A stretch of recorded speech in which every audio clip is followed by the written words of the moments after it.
कुछ दिनों से आ रहा है कि कुछ बिल्डर्स अपार्टमेंट में फ्लैट यह कहकर बेच रहे हैं कि और ज़्यादा दामों पे बेच रहे हैं कि ये फ्लैट ले लीजिए, एकदम वास्तु के हिसाब से बना हुआ है, जबकि उनको वास्तु की ABCD भी नहीं मालूम है। वो तो जनरली ईंटा पत्थर से जोड़ने वाले ठेकेदार हैं, घर बनाते हैं। उनको वास्तु की क्या उन्होंने ट्रेनिंग ली है?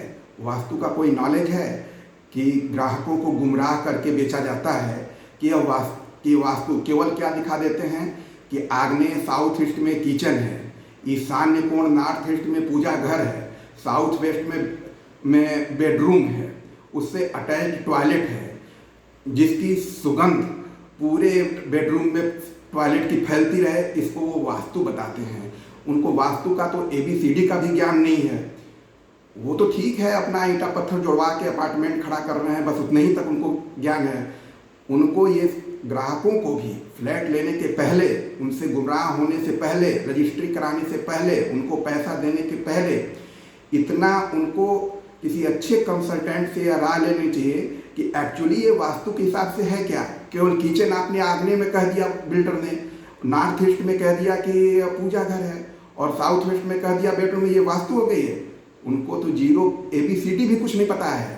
वास्तु का सही अर्थ होता है सूर्य से निकलने वाली एक एक रश्मियाँ जो हमारे फ्लैट पे एक एक डिग्री पे बदलती रहती हैं, गुणवत्ता वाइज उनकी क्वालिटी बदलती रहती है।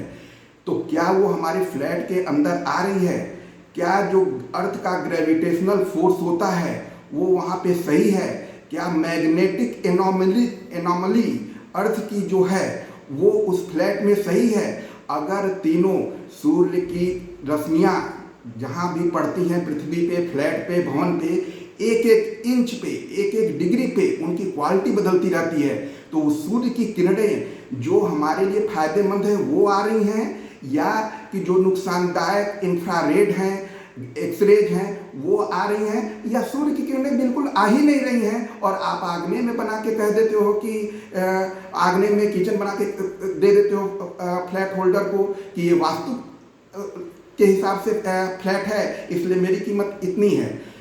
इनको तो केवल ये ध्यान रखना चाहिए कि ये गुमराह करने के बजाय कि जब अपार्टमेंट में फ्लैट होल्डर को फ्लैट दे रहे हैं तो नीचे जितने ईंटा पत्थर और गिट्टी बालू पड़े हैं उसको साफ तो पहले तुरंत करवाएं कि वहाँ मच्छर न पनपे और फ्लैट धारकों को किसी ढंग का कोई तकलीफ ना हो। इसमें उनको कंसल्टेशन देना चाहिए कि मच्छर वगैरह से सुरक्षित रहें, कि कोई किसी को वहाँ पे डेंगू मलेरिया इत्यादि ना हो जाए। और लगते हैं वो वास्तु का ज्ञान देने जो कि ABCD नहीं। पहले उनसे पूछिए कि फ्लैट में कि किन्हीं फ्लैटों में देखते हैं सूर्य की रश्मियाँ आती नहीं हैं, और आती हैं तो इंफ्रारेड आ रही है जो नुकसानदायक है, और साउथ वेस्ट से आने वाली हानिकारक किरणें आ रही हैं।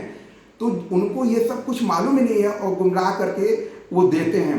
उनको पहले अपने फ्लैट धारकों को सुरक्षित मच्छरों इत्यादि से करना चाहिए कि वहाँ जो गंदगी पनप रही है, ईंटा पत्थर और वो करके बालू इत्यादि को साफ कराएं, इसका ज्ञान देना चाहिए। और फ्लैट धारकों को भी सचेत होकर ही बिल्डरों से फ्लैट खरीदना चाहिए। किसी भी उनके इस तरह के वाक चातुर्य में फंस के अधिक पैसा नहीं देना चाहिए। धन्यवाद।